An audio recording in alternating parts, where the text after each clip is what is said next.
Tahun 2010 merupakan tahun transisi pengguna ponsel dari keypad ke touchscreen, namun Nokia masih memiliki keyakinan bahwa pengguna ponsel berkeypad itu masih banyak.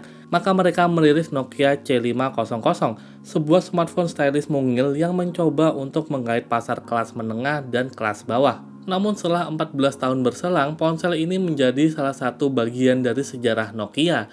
Dan sekarang kita akan bernostalgia dengan ponsel Symbian ini, Nokia C500. Sebenarnya di tahun 2010 itu Nokia juga ngerilis Nokia C503 yang mana dia menggunakan sistem operasi Symbian namun sudah menggunakan touchscreen.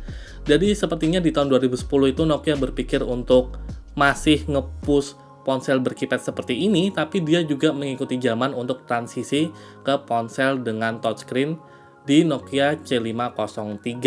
Namun yang membuat ponsel C500 ini menarik adalah ponsel ini tuh terlihat sangat, bisa dikatakan ponsel banget lah. Nggak kelihatan dia sebagai sebuah smartphone pintar ataupun sesuatu yang sangat flashy seperti itu. Dia terlihat sederhana banget. Mungkin C di depan C0500 ini adalah klasik mungkin.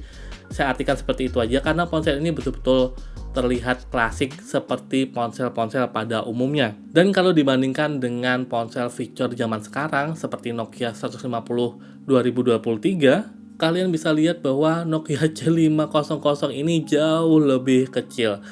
Ya, lebih kecil dan lebih slim dengan material yang menurut saya sedikit lebih bagus karena ini menggunakan metal. Nah, pas saya nge-review Nokia 150 ini, ada yang bilang bahwa Nokia ini mengingatkan mereka dengan Nokia C500 dan setelah saya punya kedua device ini ternyata ya cukup mirip lah karena di bagian depan ini ada seperti belt yang berwarna silver dan keduanya memang secara sekilas memang cukup mirip kecuali untuk tombol-tombolnya karena tombol-tombolnya ini jauh lebih besar daripada tombol-tombol di sini. Walaupun demikian tombol-tombol di sini juga masih nyaman untuk digunakan untuk ngetik. Nanti kita akan jelajahi lebih jauh lagi. Di bagian belakang ponsel ini menggunakan kamera 5 megapiksel. Jadi C500 itu ada dua versi. Versi pertama adalah C500 yang menggunakan kamera 3,2 megapiksel, kemudian C500.02 yang menggunakan kamera 5 megapiksel. Perbedaan cuma itu doang, dan untuk fitur-fitur kameranya juga sama, masih sama-sama menggunakan fixed focus, tidak ada autofocusnya.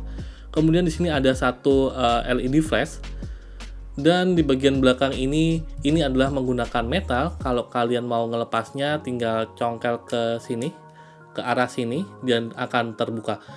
Dan menurut saya ini materialnya masih cukup bagus karena ini menurut saya cukup tebal juga ya untuk pelat besinya seperti itu. Jadi nggak gampang ngeleyor gitu. Di bawah sini ada baterai dan ini masih baterai baterai orinya. Untungnya baterai orinya ini masih bisa bertahan sekitar 3 harian lah, masih oke. Kemudian di sini ada SIM card yang dia menggunakan SIM besar, belum SIM kecil ataupun micro SIM seperti itu. Ponsel ini juga support memori micro SD, tapi dia tidak diletakkan di bawah baterainya, dia diletakkan di bagian samping sini. Dan memori ini itu hot swappable, artinya ketika kita lepas memorinya, ponselnya nggak akan mati. Dan ini sangat-sangat membantu banget untuk saya di saat ini, ketika saya mau copy-copy file aplikasi SIS seperti itu untuk diinstal ke sini, jadi tinggal congkel aja untuk melepasnya seperti itu. Sangat praktis banget. Kemudian di bagian atasnya sini ada tombol volume, kemudian di atas sini ada port untuk charger, kemudian ini kabel data sekaligus ngecas juga, kemudian ada port 3,5 mili. Di samping kirinya polos aja, kemudian di depannya ada earpiece dan ditemani dengan satu kamera. Jadi ponsel ini sebenarnya ponsel 3G, namun di zaman sekarang kan 3G-nya udah nggak ada, jadi hanya bisa nangkep jaringan 2,75G saja atau 8G. Dan kamera depan ini kebanyakan itu di zaman dulu ya, seingat saya itu bukan digunakan untuk selfie, tapi digunakan untuk video callan seperti itu. Dan di bawah sini itu ada mikrofonnya. Mikrofonnya cuma satu doang kalau nggak salah. Iya, Cuma satu doang mikrofonnya, ada di tombol 0 ini. Oke, kita masuk ke bagian dalamnya. Yap, ini adalah tampilan dari Nokia C500. Dia menggunakan Symbian S60 9.3 kalau nggak salah. Jadi setahu saya ini adalah Symbian versi ketiga, kurang lebih seperti itulah. Oke, secara default ikonnya sini ada kamera, kemudian kalau ke samping ini ada perpesanan, SMS, ada jam, kemudian ada maps. Ya, ini sudah punya mapnya sendiri. Kemudian ini ada chat ini kalau nggak salah bukan SMS, jadi dia aplikasi chatting bawaan dari ponsel ini, tapi tentu saja sekarang udah nggak bisa dipakai. Kemudian dia punya store, Office Store. Kita pencet aja, dia biasanya akan milih jaringan. Nah, dia akan langsung connect. Ya, cuma gitu doang. Karena servernya memang udah nggak ada, jadi ya jelas nggak bisa connect. Ya, tapi tampilannya untuk sekarang seperti inilah. Di Symbian terbaru itu sudah nggak ada tombol logo Symbian seperti itu, seperti di ini. Nah, ini kan masih ada logo Symbian nih. Nah, di sini sudah nggak ada, jadi dia digantikan dengan tombol home ini. Ketika kita pencet home, dia akan masuk ke menu-menunya. Nah, menu-menunya kalau dari sekilas itu terlihat standar aja, jadi kayak ada SMS, kemudian galeri, kamera, kemudian maps, office store, setting, dan lain sebagainya. Nah, ketika kita mau install aplikasi, biasanya dia akan masuk di application, kemudian di installation di sini. Nah, di sini kita akan menemukan aplikasi-aplikasi yang kita install. Saya sudah menginstal beberapa aplikasi, dan nanti kita akan bernostalgia juga dengan beberapa game jadul di era Symbian. Namun kalau kalian mau menginstal aplikasi di sini sebenarnya sedikit tricky sih sebenarnya. Kalian bisa aja masukin file sys atau sysx ke ponsel ini melalui micro SD-nya, kemudian ke Office, kemudian ke file manager sini. Nah, di sini saya sudah ada beberapa file .sys. Nah, terkadang ketika kita install itu, dia akan muncul sertifikat error, sertifikat expired. Nah, cara sederhana untuk menanggulangi hal tersebut adalah kita bisa mengganti jam di ponsel ini. Jadi kita masuk ke settingan, kemudian ke setting, di sini date and time kita matiin automatic time update-nya. Kemudian di date ini kita ganti tahunnya ke tahun 2010 atau tahun dekat-dekat perilisan ponsel ini. Kurang lebih seperti itu. Nanti biasanya beberapa aplikasi itu akan bisa terinstall. Namun kalau masih muncul sertifikat error, kalian harus sedikit bersusah payah untuk istilahnya ngehack kali ya. Ngehack ponsel ini. Namun saya nggak akan tunjukkan di sini karena kalian bisa menemukan beberapa tutorialnya di YouTube. Walaupun demikian, tidak semua aplikasi itu bisa dijalankan. Jadi kita juga harus mencari aplikasi yang kompatibel. Misalnya di sini Reggie Tender. Ini sebenarnya game yang saya pingin mainin, tapi di sini nggak bisa. Jadi ketika saya pencet, nah dia kayak ngehang gitu. Kita open aja, dia nggak mau.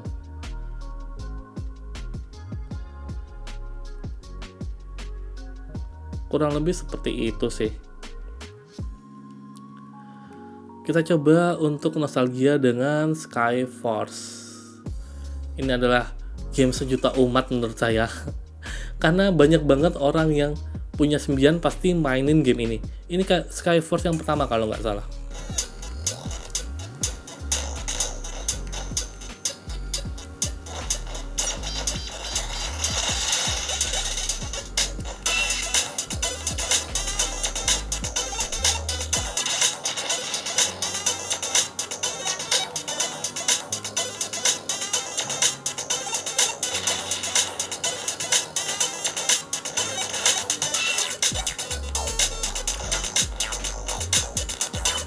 Ya, game ini masih bisa dimainkan dengan lancar di ponsel ini, dan salah satu game yang berhasil untuk saya install. Game lain itu yang saya berhasil install di ponsel ini adalah CTR-nya Symbian.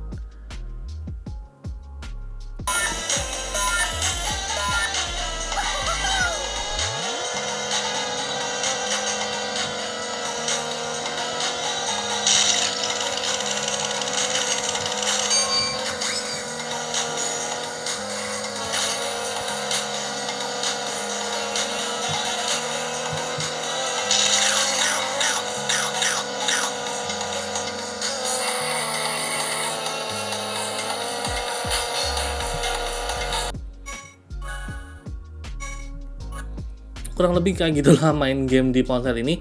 Memang lainnya cukup kecil sih main game di sini, tapi menurut saya masih menyenangkan aja dan masih enak-enak aja untuk main game di ponsel ini. Sekarang kita coba untuk internetan. Jadi ponsel ini sebenarnya sudah support 3G, namun dia masih belum punya WiFi. Jadi ponsel ini masih hanya bisa mengandalkan jaringan seluler saja untuk mengakses ke internet. Lumayan lama ya dia karena menggunakan jaringan 8G doang, jadi ya harap maklum. Tapi ketika saya coba untuk membuka website zaman sekarang, ponsel ini udah nggak bisa karena memang secara teknologi browsernya ini juga sudah tidak mensupport untuk teknologi web terbaru. Jadi hal tersebut bisa dimaklumi lah. Ternyata bisa ternyata. Tapi ketika dia buka YouTube,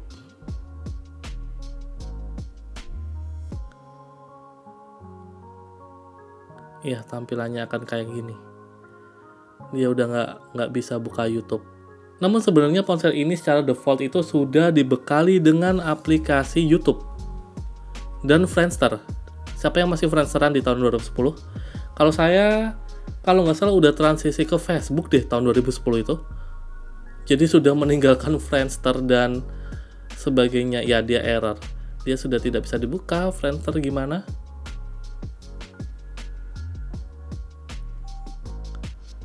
Iya, Pick Not Found ya betul, emang udah nggak ada Friendster itu. Real Player, jadi kalau yang sering muter-muter video pasti nggak asing dengan Real Player ini.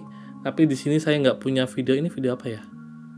Oh ini ya, ini video di ketika saya nyoba kamera ponsel ini.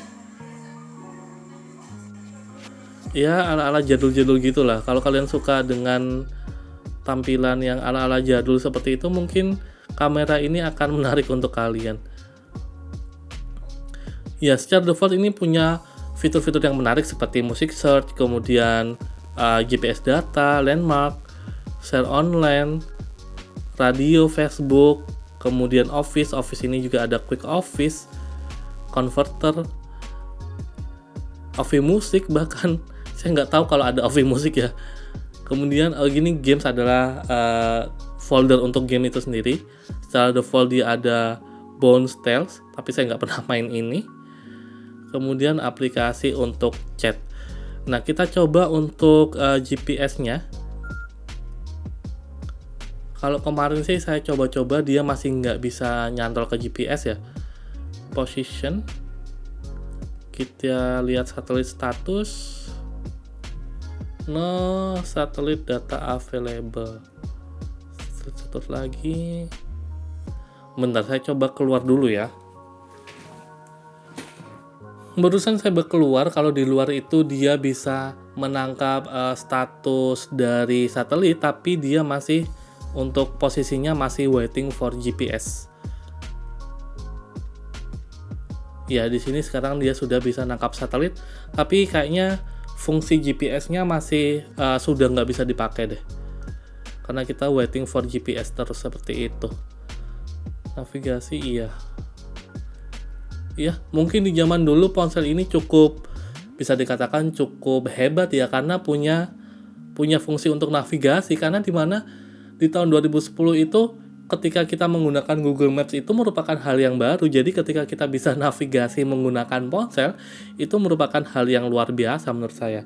Kalau kalian berencana menggunakan ponsel ini di tahun 2024, jadi kalian hanya bisa menggunakan ini untuk nostalgia dengan aplikasi-aplikasi sembian, kemudian untuk SMS ataupun telepon.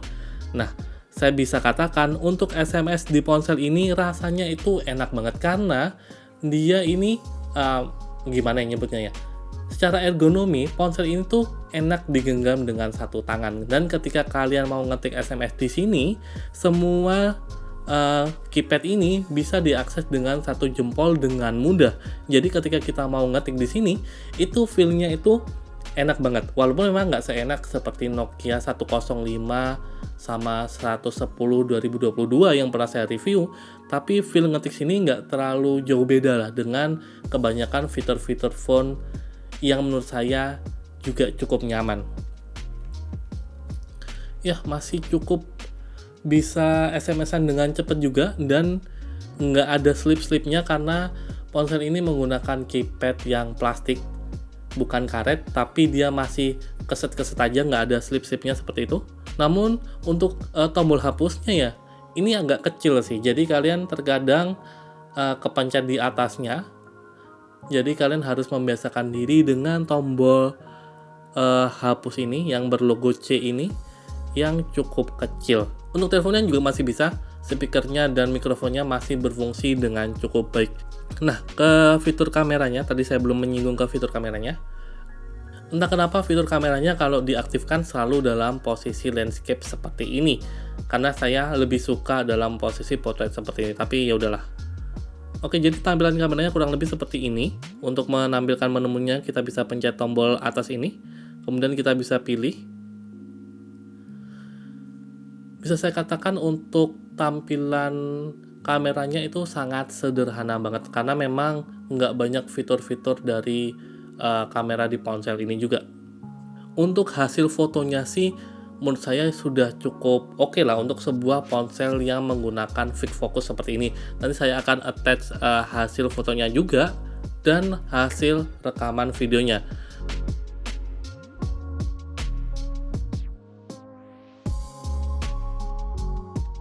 Nah, kalau kalian menggunakan kamera depannya, nah kurang lebih seperti ini.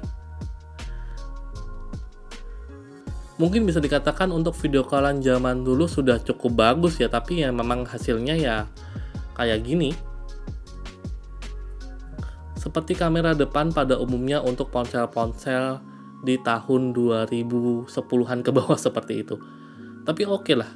Oke, mungkin itu aja yang saya bisa bagikan selama bernostalgia dengan Nokia C500. Kalau kalian mau request ponsel lain juga silahkan tulis di kolom komentar. Kalau kalian punya saran diapain ponsel ini, atau kalian bisa customize apa aja, kalian bisa tulis di komentar, karena saya juga nggak terlalu punya bayangan ini bisa di customize apa aja seperti itu. Siapa tahu bisa menjadi ide untuk video selanjutnya.